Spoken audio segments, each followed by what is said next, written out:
하나님께서 오늘 우리에게 주시는 말씀은 신약성경 요한계시록 5장 1절로 14절 말씀입니다.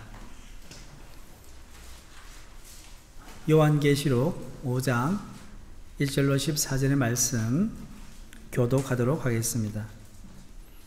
내가 보매 보좌에 앉으신 이의 오른손에 두루마리가 있으니 안팎으로 섰고 7인으로 봉하였더라.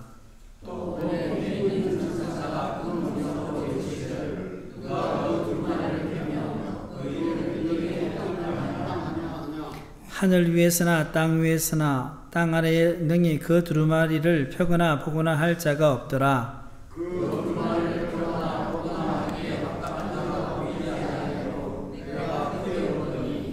장로 중에 한 사람이 내게 말하되 울지 마라. 유대 지파의 사자 다윗의 뿌리가 이겼으니 그 두루마리와 그 7인을 떼시리라 하더라. 내가 또 보니 보좌와 그 신문과 장로들 사이에 많은 양이 서 있는데 일찍이 죽임을 당한 것 같더라. 그에게 7뿔과 7눈이 있으니 이 눈들을 온전한 강의 모습으로 하나님의 힘으로 되었다. 그 어린 양이 나와서 보좌에 앉으신 이의 오른손에서 두루마리를 취하시니라.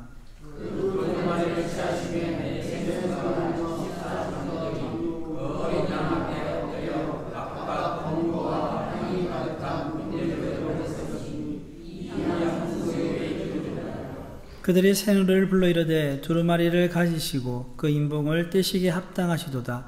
일찍이 죽임을 당하사 각 족속과 방언과 백성과 나라 가운데서 사람들을 피로 사서 하나님께 드리시고 그들로 우리 하나님 앞에서 나라와 제사장들을 삼으셨으니 그들이 땅에서 왕으로 되었다.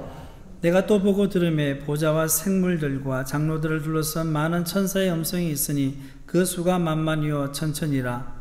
그런 음성으로 이르되 죽임을 당하신 어린 양은 능력과 보와 지혜와 힘과 존귀와 영광과 자성을 받으시기에 합당하다. 내가 또 들으니 하늘 위에와 땅 위에와 땅 아래와 바다 위에와 또 그 가운데 모든 피조물이 이르되 보좌에 앉으신 이와 어린 양에게 찬송과 존귀와 영광과 권능을 세세토록 돌릴지어다 하니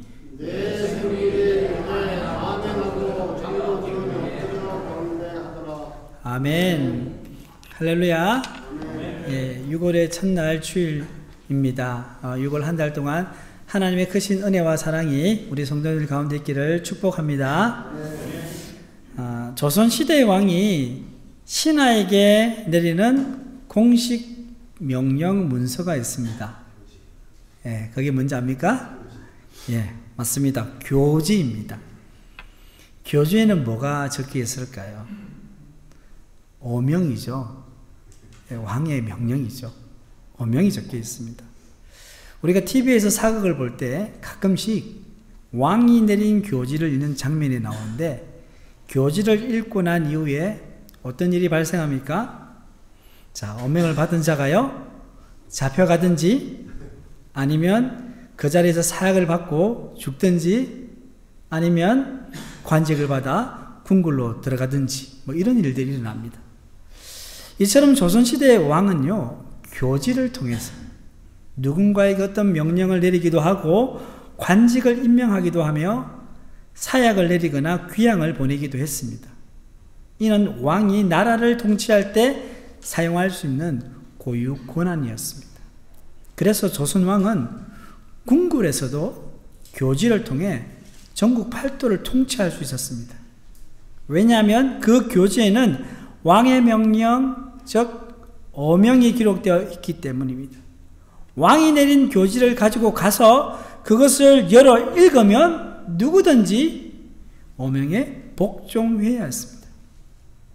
조선시대 왕의 권세 대단하지 않습니까? 오늘 본문 말씀을 보면 조선시대 왕의 손에 들린 교지를 연상시키는 장면이 등장합니다. 그것은 다름 아닌 보좌에 앉으신 이의 오른손에 들린 두루마리입니다. 자, 우리 본문 1절 말씀을 함께 읽겠습니다. 내가 보매 보좌에 앉으신 이의 오른손에 두루마리가 있으니 안팎으로 썩고 7인으로 봉하였더라. 아멘. 자, 이 두루마리에는 어떤 내용이 적혀 있을까요? 자, 계시록 5장 이후에 나오는 이야기의 흐름을 감안할 때 그 내용은요, 세상 통치에 관한 하나님의 계획이라고 말할 수 있습니다. 다시 말해서 두루마리는 온 세상의 구원과 심판, 그리고 마지막 날의 일에 대한 하나님의 명령서라고 말할 수 있습니다. 이런 면에서 이 두루마리는 조선시대 왕의 교지와 비슷합니다. 다른 점은 두루마리가 7인으로 봉해져 있다는 것입니다. 이는 아무도 범접할 수 없도록 되어 있다는 말입니다. 자, 본문 2절에서 3절 말씀 읽겠습니다. 또 봄에 힘있는 천사가 큰 음성으로 외치기를 누가 그 두루마리를 펴며 그 인을 떼기에 합당하냐 하나 왕 하늘 위에나 땅 위에나 땅 아래에 능히 그 두루마리를 펴거나 보거나 할 자가 없더라. 아멘. 여러분, 갑자기 힘있는 천사 하나가 큰 음성으로 외칩니다. 뭐라고 외칩니까? 누가 그 두루마리를 펴며 그 인을 떼기에 합당하냐. 그러나 하나님의 통치 계획이 담겨있는 이 두루마리의 봉인을 해지할 자가 말씀에는 뭐라고 이야기합니까? 하늘 위에나 땅 위에나 땅 아래에도 없었다고 합니다. 이것은 무엇을 의미합니까? 두루마리의 봉인이 해제되어야 하나님의 어명이 세상 속에서 구체적으로 실현됩니다. 그런데 봉인을 해제할 수 없다는 것은 하나님의 통치가 더 이상 세상에 미치지 못한다는 말입니다.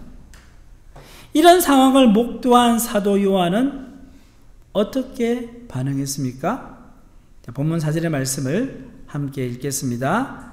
그 두루마리를 펴거나 보거나 하기에 합당한 자가 보이지 아니하기로 내가 크게 울었더니, 여기서 내가 크게 울었더니 라는 말씀이 나옵니다. 이 말씀은 사도 요한이 극한 슬픔을 주체할 수 없어 소리내어 울었다는 거예요. 엉엉 울었다는 거예요. 이 또 울다라는 이로 번역되어 있는 이 헬라어 시제는요, 여러분, 미완료예요. 우리 한국에는 없는 시제, 미완료. 말 그대로 완료가 안 됐다는 거예요. 그러니까 이는 동사의 행위가 계속되었음을 의미합니다. 자, 그러니까 요한이 한번 크게 울고 뚝 그친 것이 아니라 어떻게 했다고요? 계속 울고 있는 거예요. 사도 요한은 왜 그렇게 서럽게 울었을까요? 사도 요한 시대의 교회는 로마의 핍박으로 엄청난 고통 가운데 서서히 사라져가는 것처럼 보였습니다. 대부분의 교회는요, 황제에게 절하지 않는다는 이유로 문을 닫았고 지하로 숨었습니다. 이 땅 위에 있는 주님의 교회가 남아날 것 같지 않아 보입니다. 여러분, 요한계시록 2장에서 3장에 보면 소아시아 7교회에 대한 내용이 나옵니다. 근데 그 교회들을 보면 어떻습니까? 에베소 교회는요, 하나님을 향한 첫사랑을 잃어버렸고요. 라오디게아 교회는요, 차지도 접지도 않는 미지근한 성도들이 남아있습니다. 또한 이단들이 들어와서 소아시아에 있는 여러 교회를 안으로부터 썩게 만들고 있었습니다.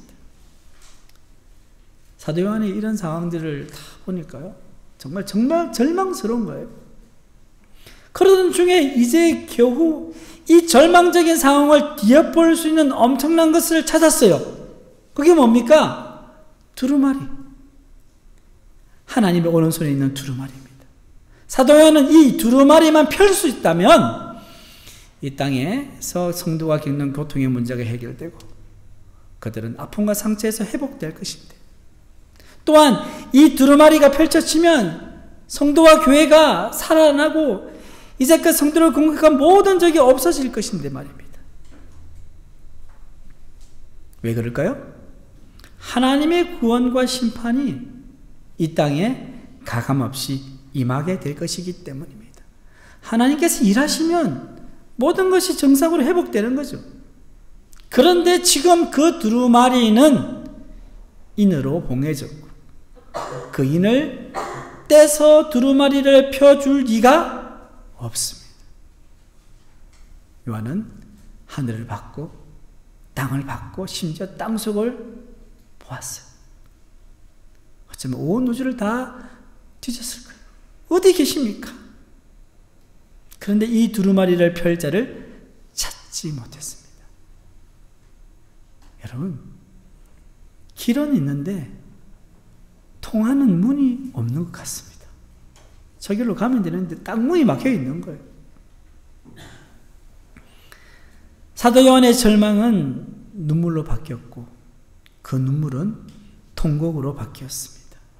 그 통곡의 소리는 로마 제국 치하에 있는 초대교회를 향한 중보 기도가 되어 하나님께로 올려졌습니다. 그렇습니다. 사도 요한의 통곡의 눈물은 하나님을 향한 기도였습니다. 사랑하는 성도 여러분, 오늘날 우리가 처한 상황은 어떻습니까? 우리 한국교회가 처한 상황은 어떻습니까? 로마 핍박 속에 있었던 초대교회는 그 양상이 다르지만, 양상이 다르지만 영적으로 볼 때는 한국교회도 굉장히 절망적인 상황에 놓여 있지 않습니까? 왜냐하면 지난주에 말씀드렸던 것처럼 한국교회가 세상을 향한 선교적 사명을 소홀히 하고 세상과 분리되거나 세상에 동화되고 있기 때문입니다. 마치 하나님을 향한 첫사랑을 잃은 에베소 교회와 차지도 덥지도 않는 라오디게아 교회를 합친 것 같은 상태입니다. 그러므로 성도 여러분, 우리도 사도 요한처럼 통곡하며 한국교회를 위해 기도해야 될 줄 믿습니다. 기도가 중요한 이유가 무엇입니까? 하나님께서는 성도의 기도를 통해 일하시기 때문입니다. 요한 1서 5장 14절에서 15절의 말씀 우리 함께 읽겠습니다. 그를 향하여 우리가 가진 바 담대함이 이것이니 우리가 무엇이든지 구하는 바를 들으시는 줄을 안적 우리가 그에게 구한 그것을 얻은 줄을 또한 아느니라. 우리가 담대함으로 하나님의 뜻대로 기도하면 하나님은 들으시고 응답하십니다. 우리가 때때로 한국교회를 바라볼 때요, 부끄럽기도 하지 않습니까? 앞으로 희망이 있을까? 의구심이 생기기도 합니다. 그럴 때 우리는 비판하거나 체념만 하고 있어서는 안 됩니다. 우리는 적극적으로 한국교회를 위해 눈물로 기도해야 합니다. 우리가 한국교회를 위해 통곡하며 눈물로 기도할 때 새로운 변화의 역사가 일어날 줄 믿습니다. 또한 무엇보다도 저와 여러분들이 한 사람 한 사람이 한국교회예요. 우리가 한국교회를 비난하면 누워서 침 뱉는다는 말이 있잖아요. 우리를 스스로를 비난하는 거예요. 우리 한국교회의 지체거든요, 우리가. 우리 한 사람 한 사람이 한국교회를 위해 눈물로 기도할 때 여러분, 한국교회도 그리고 우리도 새롭게 변화됩니다. 그래서 우리 일상생활 속에서 하나님의 선교에 적극적으로 동참할 수 있게 됩니다. 본문 5절의 말씀 읽겠습니다. 장로 중에 한 사람이 내게 말하되 울지 말라. 유대 지파의 사자 다윗의 뿌리가 이겼으니 그 두루마리와 그 7인을 떼시리라 하더라. 아멘. 자, 사도 요한이 통곡하며 기도할 때 희소식이 들려옵니다. 장로 중에 하나가 요한에게 울지 말라고 하면서 두루마리의 7인을 떼실 분이 누구인지 말해줍니다. 자, 여기에 보시면 유다 지파의 사자와 다윗의 뿌리라는 표현이 있습니다. 이 말은요, 모두 구약 성경에서 메시아를 가리키는 칭호들입니다. 자, 이 메시아는 누구를 가리킵니까? 바로 예수 그리스도를 가리킵니다. 다윗의 뿌리는 우리에게 익숙하죠. 왜냐하면 예수님이 다윗의 자손으로 이 세상에 오셨기 때문입니다. 그렇지만 유다 지파 사자에 대해서는 다소 생소합니다. 유다 지파 사자? 이것은 창세기에 나오는 야곱의 축복에서 유래된 징후입니다. 우리 창세기 49장 8절에 10절 말씀을 함께 읽겠습니다. 유다야, 너는 내 형제의 찬송이 될지라. 내 손이 내 원수의 목을 잡을 것이요 내 아버지의 아들들이 내 앞에 절하리로다. 유다는 사자 새끼로다. 내 아들아, 너는 움킨 것을 찢고 올라가도다. 그가 엎드리고 웅크림이 수사자 같고 암사자 같으니 누가 그를 범할 수 있으랴. 규가 유다를 떠나지 아니하며 통치자의 지팡이가 그 발 사이에서 떠나지 아니하기를 실로가 오기까지 이르리니 그에게 모든 백성이 복종하리로다. 아멘. 야곱은 자신의 아들들을 딱 불러놓고는요 하나씩 축복을 합니다. 그 중에서 유다는 뭐라고 합니까? 내 형제의 찬송이 될 것이라고 축복을 합니다. 그러면서 쭉 길게 유다 지파에 대해서 쭉 축복의 내용이 나옵니다. 특별히 10절에 보시면 왕권을 상징하는 단어가 나와요. 그게 뭐냐면 규예요. 규와 통치자의 지팡이. 이런 표현은 뭘 이야기합니까? 유다 지파에서 통치자 곧 왕이 나올 것을 예언한 것입니다. 정확하게 다윗 왕이 나오면서 그리고 그 후손들이 다 왕을 이어가잖아요. 그 말씀대로 이루어진 것이죠. 자, 이러한 메시아 예언의 맥락에서 이 유다는 용맹스러운 사자로 묘사됩니다. 용맹스러운 사자입니다. 그러므로 유다 지파의 사자는 곧 뭡니까? 메시아의 용맹스러운 이미지를 담고 있습니다. 그러니까 유다 지파로부터 예수님이 나오시지 않습니까? 그죠? 그러니까 그 이미지를 이제 가지고 오는 거예요. 용맹스러운 이미지입니다. 이런 메시아 이미지는 뭡니까? 군대를 이끌고 압도적인 힘으로 이스라엘의 적들을 부스뜨리는 소망을 불러일으킵니다. 그래서 예수님 시대에 많은 유대인들이 이 이미지를 가지고 있는 거예요. 즉 예수님이 우리를 위해서 로마적과 싸워서 이기게 하실 것이다. 그 이미지를 가지고 있었던 거죠. 그런데 본문 6절에서 갑자기 본문 5절의 내용과 다른 장면이 등장합니다.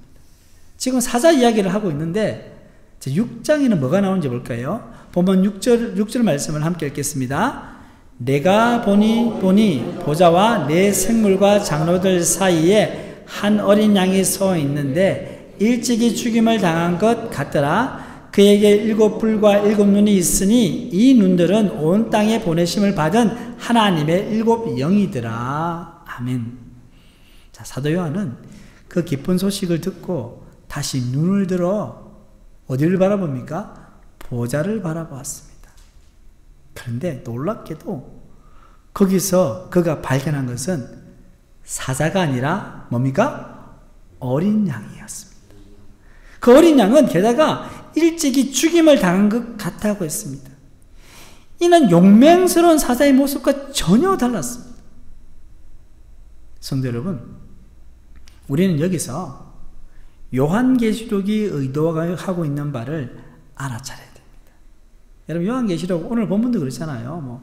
내생물이 나오고 장로들이 나오고 어린 양이 나오고 막 이렇잖아요. 자, 뭘 이야기합니까?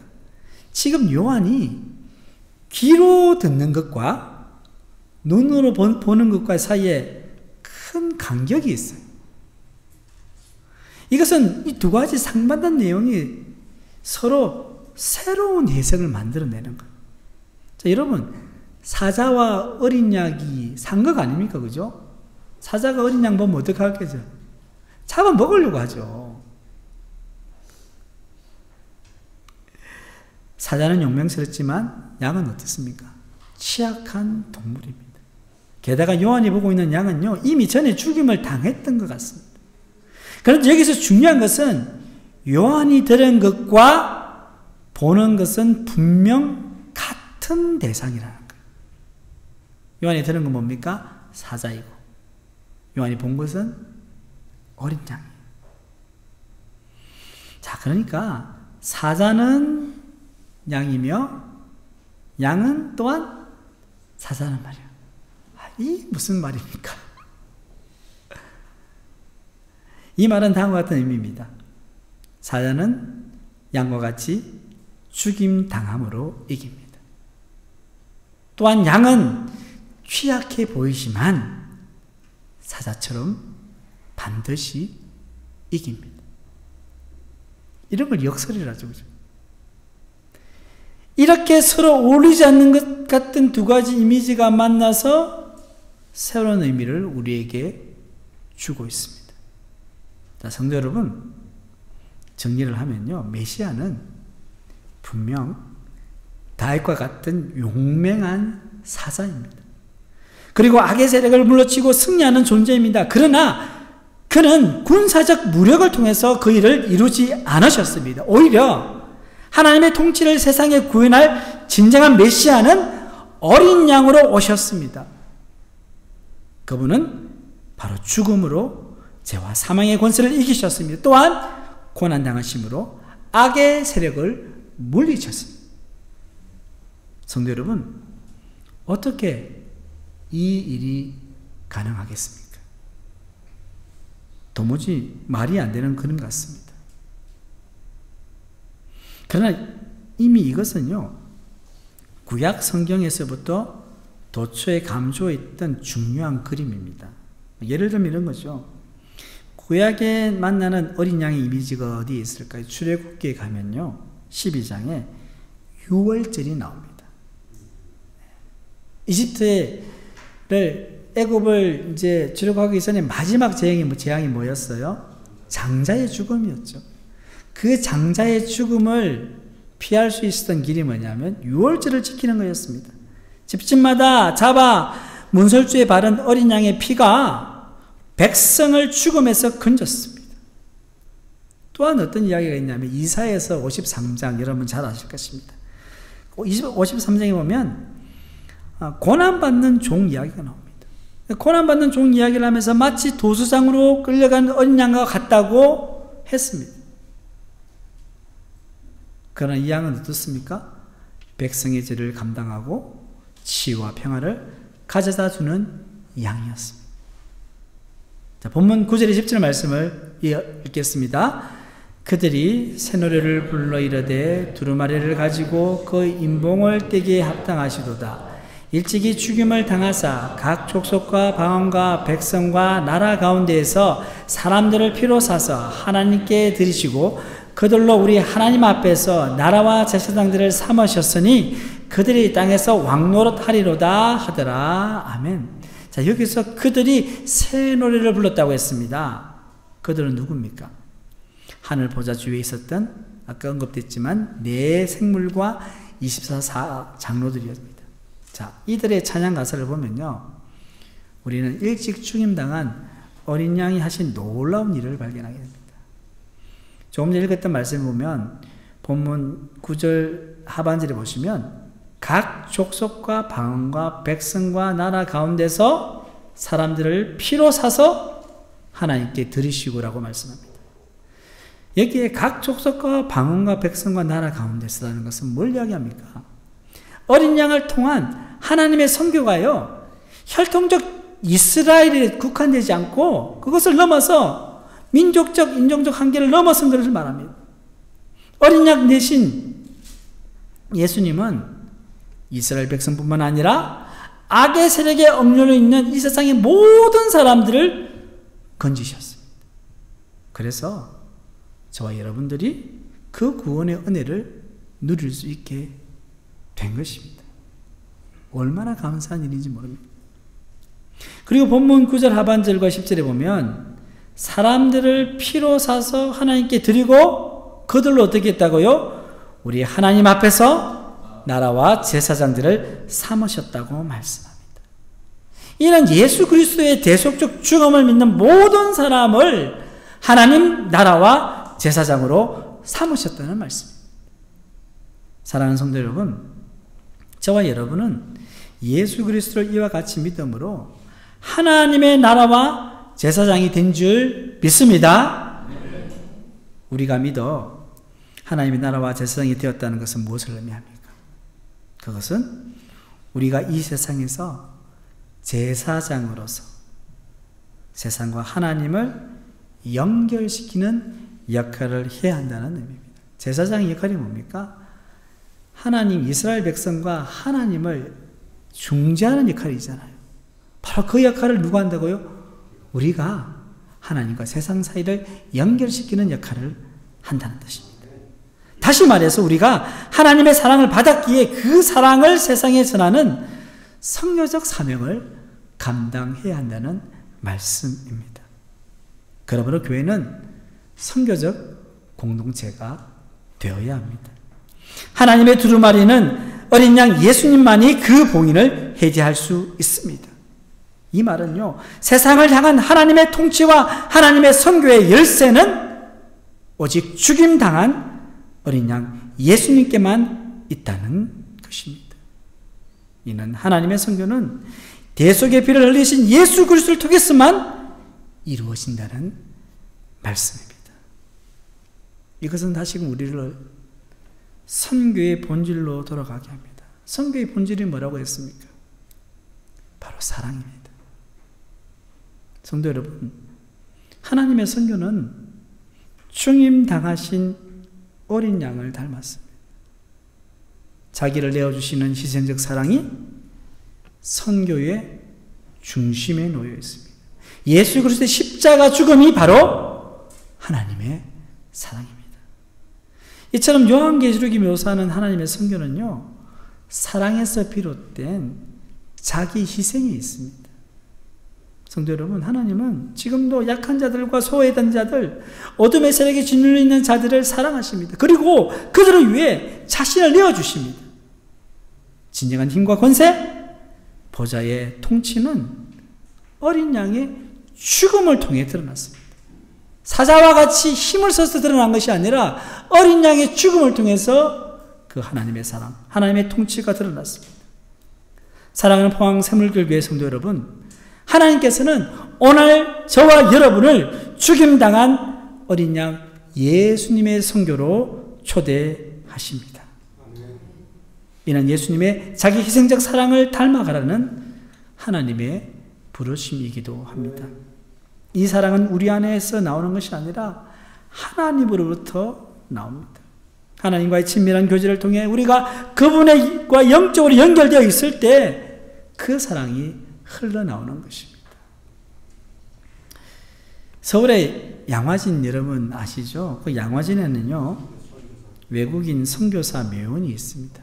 그곳에 가보신 분들 있으시나요? 네. 안 가보신 분 있으면 한번 서울에 가실 때 한번 가보시면 좋을 것 같아요.